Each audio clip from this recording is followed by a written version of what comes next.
it meaning that subject more tolerant to pain, and if it's positive, it means the subject is more sensitive to pain. So this will be important. Then we combine all this score and one combines this score. So this slide represents the variation in population in basic nociception.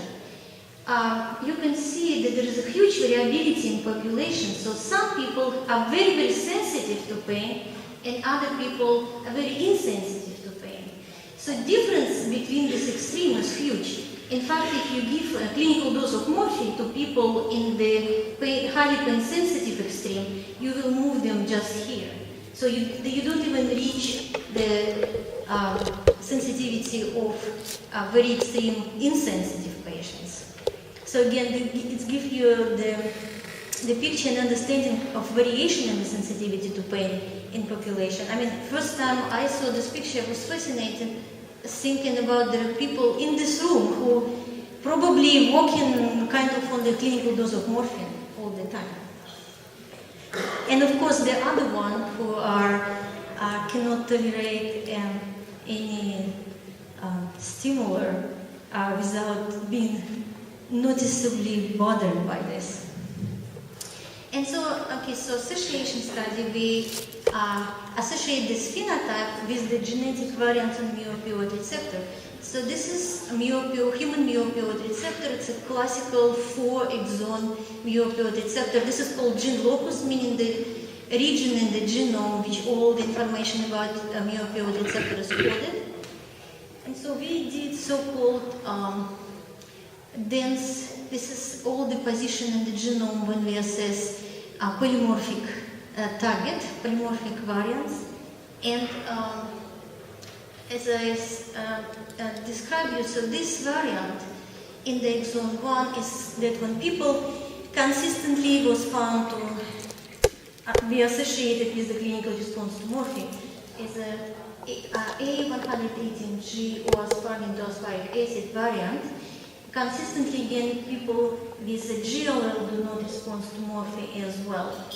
So we also found this the same trend, expected trend with the people with GLL, but it didn't reach significance. But what reached significance very well is this variant in the other SNP in the middle of nowhere in the intron of the gene and two nearby SNPs. So the combined haplotype means 3 allelic variation of the people carrying this minor TLL, which is a 6% in population, was very significantly, this is p-value, very significantly had much higher mean of the basal nociception. So these people was very sensitive to noxious stimulus. And again, it's a 6% population targeted by this TLL. So we had available for us another cohort from University of Florida, Dr. Roger Fillingham, and he found the same. The carrier of the TLL has been significantly higher, more sensitive to noxious stimuli. But Dr. Fillingham also has this cohort characterized to response to morphine. And in response to morphine, these people also was significantly shown much lower response to morphine, both in the pain intensity change and pain unpleasantness change. You can compare the pain intensity change. So here, the higher number meaning more changes, meaning people do respond to morphine. You can see that again the 8 versus 36 and 7 versus 36. So these people who carry minor LLT didn't really respond to morphine very well. Again, it's a 6% in Caucasian population. So then we hypothesized that mu-opioid gene. The question is what this variant is doing. So it looks like this genetic variant doing something in 2 independent cohorts. And for molecular geneticists like me, so you need to understand what's happening when you change the C to T in intron. So that's why we hypothesized that this mu-opioid receptor gene possesses several yet to be identified functional elements, and the genetic variants which is located in this region alter somehow mu-opioid receptor function. So at this moment we look at the genetic locus of human and mouse and compare them. And you can see that at that point that this was how look human mu-opioid receptor, and this is how mouse mu-opioid receptor look. So many exons in mouse in comparison with human. And in human and mouse, they are not that different to have such a difference in exonic composition. So that's why we thought, well, maybe we need to compare human and mouse. So this is also interesting that what we appreciate is how many alternative splice variant mu-opioid receptor has. So this is not actually, this is mouse, not all of the mu-opioid receptor variants. Right now for the mouse, it's reported about 50 alternative splice form. The theme though, you can see that almost all of them has this exon 2 and 3 core, and then different 5' and 3' end. It's like the Lego, you can change parts. So you have a core, but you can change part of the receptor. And so what these exons are called?